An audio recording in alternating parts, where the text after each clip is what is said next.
Hello guys, welcome to our channel and today is our first video and जो कि आज हमारे जो टॉपिक है जिसे हम डिस्कस करना चाहते हैं जो कि पावर पॉइंट। जैसे कि आपको पता है कि पावर पॉइंट जो है एक माइक्रोसॉफ्ट का एक प्रोप्राइटरी टूल है और ये प्रेजेंटेशंस बनाने में काम आता है और माइक्रोसॉफ्ट ने over the time power point को बहुत ज़्यादा इम्प्रूव कर दिया है। उसको ये फ़ायदा होता है वो कम से कम टाइम में अच्छे से अच्छा कंटेंट जो है वो जनरेट कर सकें और इमेजेस, प्लेस होल्डर्स, एनिमेशंस और डिफरेंट इफेक्ट्स को के ज़रिए से पावर पॉइंट्स को अपनी प्रेजेंटेशन को बहुत ज़्यादा खूबसूरत कर सकते हैं। अपने व्यूअर्स को ये बताना चाहते हैं कि हम आज 5 पावर पॉइंट्स हैक्स को डिस्कस करेंगे, जिसमें सबसे पहला हमारा हैक है, जबकि आपको मैं जैसा बताता चलूँ कि पावर पॉइंट जो है एक ऑफिस प्रोडक्टिविटी टूल है जिसके थ्रू हम ऑडियो फीचर्स को भी यूज़ कर सकते हैं और बाई डायरेक्शनल टेक्स्ट फीचर्स हैं जिसमें कोलैबोरेशन फीचर्स हैं, ऑब्जेक्ट्स को इंसर्ट कर सकते हैं, ऑब्जेक्ट्स को पुल कर सकते हैं, शेप्स ऑब्जेक्ट्स को मर्ज कर सकते हैं, स्लाइड्स की ट्रांजिशनिंग और एनिमेशंस कर सकते हैं। तो सबसे पहले मैं आपको इसका एक हैक और एक ट्रिक बताना चलूँ। जब भी हमें पावर पॉइंट को इस्तेमाल करना है तो देयर इज़ अ शॉर्टकट। आप विंडो आर को सिलेक्ट कीजिए और यहाँ लिखिए पावर पीएनटी। पावर पीएनटी करेंगे तो एक ब्लैंक स्लाइड खुल जाएगी, तो आप यहाँ से अपनी ब्लैंक स्लाइड को ओपन कर सकते हैं। तो हमारा फर्स्ट हैक ये है कि हम यहाँ डिस्कस करना चाहेंगे अलाइन ऑब्जेक्ट्स, यानी ऑब्जेक्ट्स के अलाइनमेंट किस तरह कर सकते हैं। तो जैसे कि ऑब्जेक्ट्स अलाइनमेंट के बहुत सारे तरीके हैं। एक तरीका ये है कि आप मैनुअली आप इसको अलाइन कर सकते हैं। मैनुअली किस तरह कि आप ऑब्जेक्ट्स को 1 बाय 1 सेलेक्ट कीजिए, जैसे कि 4 ऑब्जेक्ट्स, 5, 6 और ये इतने सारे ऑब्जेक्ट्स हैं। आप इन तमाम ऑब्जेक्ट्स को 1 बाय 1 सेलेक्ट कीजिए और 1 बाय 1 रख के इसको शेप्स के थ्रू इसको मर्ज कर सकते हैं। लेकिन इसका सबसे बेहतरीन तरीका ये है कि आप इन ऑब्जेक्ट्स को माउस की मदद से सेलेक्ट कीजिए। देखें, जस्ट मेक श्योर कर लीजिए ये तमाम ऑब्जेक्ट्स एक साथ ग्रुप हो चुके हैं। There is a button arrange, आप अलाइन पे जाएं, अलाइन टू सेंटर। जब आप अलाइन टू सेंटर करेंगे, जितने भी ऑब्जेक्ट्स आपके सर्कमफेरेंस में आपने ऑब्जेक्ट सिलेक्शन में सेलेक्ट हो चुके हैं वो तमाम सेंटर हो जाएंगे। उसके बाद देखें, ये 2 सिंबल्स हैं, एक आइकन है और इसके बाद एक शेप है। अब आपको इसको अबव यानी ऊपर दिए हुए जितने भी ऑब्जेक्ट्स हैं उस तरह शेप अरेंज करना है। तो आप इसको सेलेक्ट कीजिए, arrange, is a button, arrange to middle, align middle कीजिए। अच्छा, जिस तरह हमने बताया कि ऑब्जेक्ट्स को, इमेजेस को, आइकन्स को हम अलाइन कर सकते हैं, इसका दूसरा तरीका ये है कि हम अपने टेक्स्ट बॉक्सेस को भी अलाइन कर सकते हैं। तो जो एरिया टेक्स्ट बॉक्सेस में कवर्ड है आप इसको पहले सेलेक्ट कीजिए, arrange and then align to, यानी मेरी रिक्वायरमेंट है कि मुझे अपने ऑब्जेक्ट्स यानी टेक्स्ट बॉक्सेस को लेफ्ट अलाइन करना है। तो देखें, तमाम जितनी भी ऑब्जेक्ट्स टेक्स्ट बॉक्सेस हैं तमाम अलाइन हो चुके हैं। इसके बाद एक और इसकी ट्रिक है। हमारे पास लेट्स से फॉर एग्जांपल हमारे पास 3 अलग अलग ऑब्जेक्ट्स हैं और मुझे इन तीनों ऑब्जेक्ट्स के दरमियान सेम स्पेसिंग करनी है, यानी इवन डिस्ट्रीब्यूशन करनी है इसकी। तो अब आप क्या करेंगे, आप माउस की मदद से इन तीनों ऑब्जेक्ट्स को सेलेक्ट कीजिए, मेक श्योर कर लीजिए तीनों ऑब्जेक्ट्स आपस में सेलेक्ट हो चुके हैं। अरेंज पे जाएं, then align, there is a button distribute horizontally. जब आप इसको कर देंगे तो इससे आपको ये फायदा होगा कि 1, 2, 3 इन तीनों ऑब्जेक्ट्स के दरमियान जो स्पेस है जो बिल्कुल इक्वल है। तो ये हमारी फर्स्ट टिप थी। Let's move to the second part. तो हमारा दूसरा हैक है जिसका नाम है hack number 2, which is replacing fonts in one go. इसका मतलब है कि आपकी जो भी प्रेजेंटेशन है, थ्रू द प्रेजेंटेशन आपके जो फॉन्ट्स उसमें यूज़ हुए हैं, अब आप उसको रिप्लेसिंग फॉन्ट की एक फीचर की वजह से through out the presentation fonts change कर सकते हैं। इसकी मिसाल या इसका यूज़ केस ऐसा है कि फॉर एग्जांपल आपको कोई ऑफिस में एक प्रोजेक्ट असाइन हुआ और आप अपने फेलो कलीग्स के साथ अपना प्रोजेक्ट कर रहे हैं, तो हर बंदे की प्रेफरेंस अलग है, उनका फ़ॉन्ट, उनकी प्रेजेंटेशन का स्टाइल डिफरेंट है।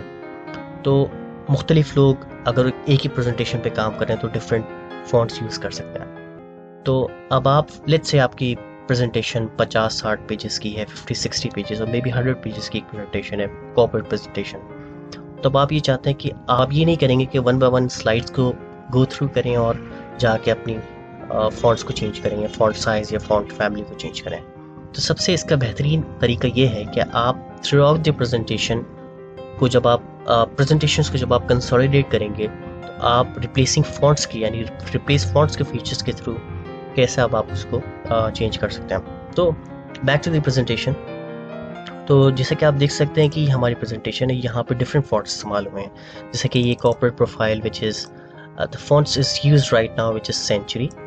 और यहाँ आप देख सकते हैं यहाँ एरियल फ़ॉन्ट है, यहाँ कैलिबरी है, यहाँ सेंचुरी फ़ॉन्ट्स हैं और यहाँ अगर इनके सब टेक्स्ट बॉक्सेस पे आप जाएं तो यहाँ कैलिबरी फ़ॉन्ट्स हैं। तो अब आप क्या करें कि आप होम टैब पे आएँ, यहाँ एक रिप्लेस का बटन है, रिप्लेस फ़ॉन्ट्स। अब आप देख सकते हैं कि आपकी प्रेजेंटेशन में क्या क्या फ़ॉन्ट्स इस्तेमाल हुए हैं। एरियल जो कि एक डिफ़ॉल्ट फ़ॉन्ट है, ये हमेशा ऐसे रहेगा, कैलिबरी एंड सेंचुरी। अच्छा, मेरा ऑब्जेक्टिव ये है कि जहाँ कैलिबरी और सेंचुरी फ़ॉन्ट इस्तेमाल हुआ है मैं उसे एरियल से चेंज करना चाहता हूँ। तो फर्स्ट ऑफ ऑल मुझे यहाँ कैलिबरी सेलेक्ट करना है और मैं यहाँ जाऊँगा एरियल में। अब मैं रिप्लेस के बटन पर क्लिक करूँगा तो इससे होगा क्या कि जहाँ जहाँ मेरा कैलिबरी फ़ॉन्ट इस्तेमाल हुआ था, यूज़ हुआ था, वो अब रिप्लेस हो चुका है एरियल से। तो सिमिलरली जहाँ सेंचुरी मेरा फ़ॉन्ट इस्तेमाल हुआ है मैं इसको चेंज करना चाहता हूँ एरियल से। तो लेट्स से अगर आपकी प्रेजेंटेशन काफ़ी लेंथी प्रेजेंटेशन है तो अब आप इसको एक ही कमांड के थ्रू, रिप्लेस फ़ॉन्ट्स की कमांड के थ्रू अब आप इसको थ्रू आउट द प्रेजेंटेशन अपने फ़ॉन्ट्स को चेंज कर सकते हैं। तो चलिए डिस्कस करते हैं हैक नंबर 3। तब हम हैक नंबर 3 को देखेंगे। हैक नंबर 3 है duplication of the objects and icons, so the duplication will be easy with using the shortcuts. So let's say हमारी प्रेजेंटेशन है इन्फोग्राफिक्स की और मेरी रिक्वायरमेंट ये है कि हमारे इस स्लाइड में मेरे जो भी ऑब्जेक्ट्स हैं इनकी मैं एक सेवरल कॉपीज यानी आइडेंटिकल कॉपीज निकालना चाहता हूँ with using the same space. तो जैसे कि आप देख सकते हैं यहाँ एक सर्कल है, यहाँ एक एरो है जो कि एक आर्क बना है और एक यहाँ आइकन है। तो मैं चाहता हूँ कि मैं इस ऑब्जेक्ट यानी ग्रुप ऑफ ऑब्जेक्ट्स की सेवरल कॉपीज निकालना चाहता हूँ। तो मैं क्या करूँगा, तो सबसे पहले अपने माउस की मदद से इस पूरे एरिया को सिलेक्ट करूँगा, कंट्रोल डी सिलेक्ट करूँगा, कंट्रोल डी से इसकी कॉपी बन जाएगी एंड देन अपने प्रेफर्ड एरिया में इसको पेस्ट करूँगा यानी उसको उठा के रखूँगा और 2 टाइम्स कंट्रोल डी प्रेस करूँगा, control D and then control D. So इससे हमारी डुप्लीकेशन जो है वो इजी हो जाएगी। और आप ये भी देख सकते हैं कि आपका ऑब्जेक्ट नंबर 1 का ऑब्जेक्ट नंबर 2 से जो फासला है इनका भी यही फासला है। तो 1 2 3 4 यानी कि 4 ऑब्जेक्ट्स एक ही तरह के हैं, एक ही तरह के शेप्स हैं, एक ही तरह के आइकन्स हैं और इनके दरमियान जो स्पेसिंग है वो भी इक्वल है। तो ये हमारा हैक नंबर 3 है। तो चलिए बढ़ते हैं हैक नंबर 4 की तरफ। हैक नंबर 4 हमारा है सेक्शंस के मुताबिक। It's all about the sections, how we can create the sections and organise them. अच्छा, पावर पॉइंट पे हमारे पास रिबन्स हैं, ये जो first, home, insert, design, transitions, animation, slide show, review and view, ये हमारी एक रिबन कहलाती है।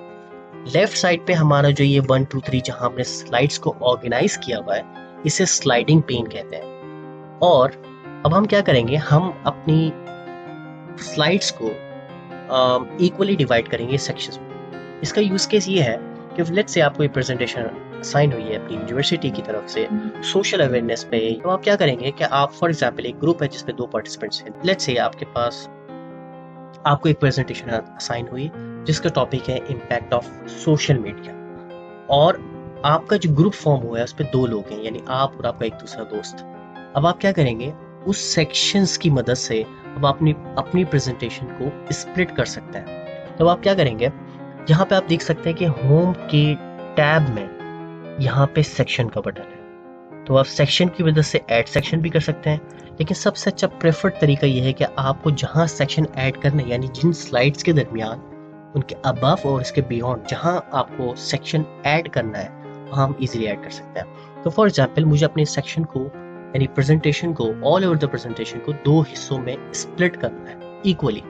तो मैं क्या चाहता हूँ कि मैं अब यहाँ पे फर्स्ट स्लाइड के ऊपर यहाँ पे सेलेक्ट करूंगा, right click and then add a section. Section add हो चुका है लेकिन ये रीनेम नहीं है, इसीलिए लिखा आ रहा है अनटाइटल्ड। अब आप क्या करेंगे, आप इस पर राइट क्लिक करें और इस रीनेम सेक्शन पे क्लिक करें। फॉर एग्जांपल ये है वेब सेक्शन और उसको रीनेम कीजिए। और जब आप नीचे स्लाइड्स पे आए, स्लाइड नंबर 8 to 16 यानी 8 ऑनवर्ड्स, वो दूसरे यूजर्स कैटेगरी के लिए। तब आप क्या करेंगे, 7 और 8 के दरमियान एक चेक लगाएंगे, एक सेक्शन ब्रेक करेंगे, ऐड अ सेक्शन, और इस सेक्शन को अब आप राइट क्लिक की मदद से रीनेम करें और यहाँ लिखें मोबाइल। आप क्या कर सकते हैं, अब इन सेक्शंस को आप इजीली देख भी सकते हैं। अब आप यहाँ पे मोबाइल के साथ यहाँ पे जो एक एरो है, इस पे क्लिक करेंगे तो ये सेक्शन कोलैप्स हो जाता है। सिमिलरली वेब के लिए भी हम कर सकते हैं। तो अब आप देख सकते हैं कि वेब नंबर 7 में तकरीबन 7 स्लाइड्स हैं और वेब मोबाइल सेक्शंस में तकरीबन 9 स्लाइड्स हैं। तो आप ये भी देख सकते हैं मोबाइल और वेब में आपकी स्लाइड्स हैं। तो आप क्या कर सकते हैं कि वेब का सेक्शन है इसमें 7 स्लाइड्स हैं और मोबाइल के सेक्शन में आपकी 9 स्लाइड्स हैं। अब आप अपने हिसाब से इनकी अरेंजमेंट भी कर सकते हैं। आप राइट क्लिक कीजिए, move section up and again move section down. तो ये हमारा हैक नंबर 4। चलिए बढ़ते हैं हैक नंबर 5 की तरफ। अब हम हैक नंबर 5 को डिस्कस करेंगे। Hack number 5 is all about the pointers, pen and the highlighters. So ये हमारी प्रेजेंटेशन है जिसमें एक स्लाइड है। अच्छा, एक बात आप बिल्कुल जहन में रखें, ये की नोट मैं आपको बताता हूँ कि पॉइंटर्स हो या हाइलाइटर हो या पेन हो, उनको आप तभी यूज कर सकते हैं जब आप प्रेजेंटर मोड में हो। इसका क्या मतलब है? इसका मतलब ये है, जब आप अपनी प्रेजेंटेशन को F5 या फंक्शन F5 की मदद से प्रेजेंटर मोड में लेके आते हैं, तब इन फीचर्स को आप यूज कर सकते हैं। अच्छा, ये जो आप माउस देख रहे हैं, फॉर एग्जांपल ये जो माउस मैं जिसको मूव कर रहा हूँ, ओके, इस एरिया पर, इसे हम स्टैंडर्ड माउस कहते हैं। यानी थ्रू आउट दी विंडोज, और जब आप ब्राउजर पे जाते हैं या डिफरेंट कोई एक्टिविटी कर रहे होते हैं GUI पे, तो आपका ये स्टैंडर्ड माउस रहता है। लेकिन आप स्टैंडर्ड माउस पे को इस्तेमाल करते हुए प्रेजेंटर मोड में बहुत अच्छे से समझा नहीं पाते हैं। इसका रीज़न ये होता है कि माउस का जो कलर है वो वाइट होता है और अब आपको अपनी जो स्लाइड्स को उस हिसाब से, उसी कलर या इफेक्ट्स के हिसाब से इसको मैनेज करना होता है। तो अब आप क्या कर सकते हैं कि आप अपने स्टैंडर्ड माउस को चेंज कर सकते हैं पेन में, पॉइंटर्स में और highlighters. I have 3 options, pointer options. तो मैं क्या करूँगा कि मैं राइट क्लिक करूँगा और पॉइंटर ऑप्शंस पे जाऊँगा। तो देखिए मेरे पास 3 ऑप्शंस है, एक लेजर पॉइंटर का, पेन का और हाइलाइटर का। तो सबसे पहले मैं आपको इसके शॉर्टकट्स बताता हूँ। जब आपको लेजर पॉइंटर यूज करना हो तो आप कंट्रोल L क्लिक कीजिए। तो देखिए आप पॉइंटर स्टैंडर्ड पॉइंटर से चेंज होकर लेजर बन गया। अब आपको पेन चाहिए तो आप कंट्रोल P प्रेस करें तो ये पेन बन चुका है। लेकिन अगर आपको हाइलाइटर चाहिए, किसी चीज़ को हाईलाइट करना है, किसी इंपॉर्टेंट पॉइंट को, किसी नुक्ते को अगर पॉइंट करना है, तो आप कंट्रोल I प्रेस कर सकते हैं। जैसे कंट्रोल I जैसे मैंने प्रेस किया, आप इसको यहाँ पे हाईलाइट कर सकते हैं। तो अच्छा, यहाँ पे इसके साथ साथ यानी इन पॉइंटर्स, पेन, हाइलाइटर के साथ एक इरेजर भी है। अब आप इरेजर पे क्लिक करेंगे तो अब आप जो एरिया आपने सेलेक्ट किया उसको आप इजीली कर सकते हैं। लेकिन अगर आप पॉइंटर ऑप्शन में जाके erase all ink on slide कर सकते हैं, तो जितनी भी आपने मार्क्स या जितने भी आपने हाइलाइट्स किए होंगे पॉइंट्स, या फॉर एग्जांपल जितने भी आपने डॉट हाइलाइट्स किए होंगे, वो तमाम एक ही कमांड के थ्रू रिमूव हो सकता है। तब हम क्या करेंगे, फॉर एग्जांपल चूँकि मैं देख रहा हूँ कि मेरा जो बैकग्राउंड है वो वाइट है और मेरी जो प्रेजेंटेशन है it's a set of colours, तो मैं क्या करूँगा, अपने प्रेजेंटर मोड में आऊँगा F5 के through, right click, pointer options and laser pointer. इस लेजर पॉइंटर के थ्रू मैं अपने यूजर्स को जहाँ जहाँ पॉइंट करके इजीली समझा सकता हूँ। दूसरा तरीका ये है कि हम पॉइंटर ऑप्शंस में दोबारा आते हैं, पेन पे सिलेक्ट करते हैं, तो ये मेरा पॉइंटर स्टैंडर्ड माउस से पेन में सेलेक्ट हो गया। अब मैं कुछ और भी लिख सकता हूँ, फॉर एग्जाम्पल पी, मैं यहाँ रेफर करके मैं ये लिख सकता हूँ इट्स अ कंट्री। अब मैं क्या कर रहा हूँ कि अब मुझे ये जो मैंने टेक्स्ट लिखा है इसको मैं रिमूव करना चाहता हूँ, तो मैं पॉइंटर ऑप्शन में दोबारा आऊँगा, erase all ink on slide. अच्छा, तीसरा ऑप्शन मेरे पास है हाइलाइटर्स को हम किस तरह यूज कर सकते हैं। तो अब मैं राइट क्लिक करूंगा, pointer options again and then click on highlighter. तो अब आप देख सकते हैं कि मेरे माउस चेंज होकर हाइलाइटर में चेंज हो चुका है। तो अब हाइलाइटर की मदद से मैं अपने इंपॉर्टेंट पॉइंट्स, यानी इस स्लाइड के मुतालिक जो भी टेरिटरी है, प्रोविंस है, सिटी है, एरिया है, जो भी है, मैं इसको हाईलाइट कर सकता हूँ। लेट्स से मुझे हाईलाइट करना है दिल्ली को, तो मैं दिल्ली को हाईलाइट कर सकता हूँ। तो ये मैं आपको बताने लगा था, ये 3 तरह के फीचर्स हैं पॉइंटर्स के, पेन के और हाइलाइटर के। अच्छा, अब अगर मुझे रिवर्ट होना है, यानी अपने माउस को अगर मुझे स्टैंडर्ड माउस पे लेके आना, तो उसके लिए की है कंट्रोल ए की। अपने इस हाइलाइटर से स्टैंडर्ड माउस में चेंज करना है, तो मैं सिर्फ कंट्रोल ए प्रेस करूंगा और मेरा स्टैंडर्ड माउस है वो चेंज हो जाएगा। ये थी हमारे 5 हैक्स, उम्मीद आपको पसंद आए होंगे। तो गाइस, हमने आज पावर पॉइंट के 5 हैक्स को डिस्कस किया। उम्मीद है कि आपको पसंद आया होगा, बहुत फायदा होगा। Last but not the least, if you would like to know more about the channel, about the office, the productivity, cloud applications, Google applications, any of the applications, please do comment and share your ideas. तो ज़्यादा से ज़्यादा share करें, subscribe करें, comment करें, like करें, और technology की न्यूज़, अपडेट्स और किसी भी तरह का कोई एप्लीकेशन है जो आप डिस्कस करना चाहते हैं, तो I am signing out today. Will see you in the next video. Tata, bye bye, अल्लाह हाफिज़।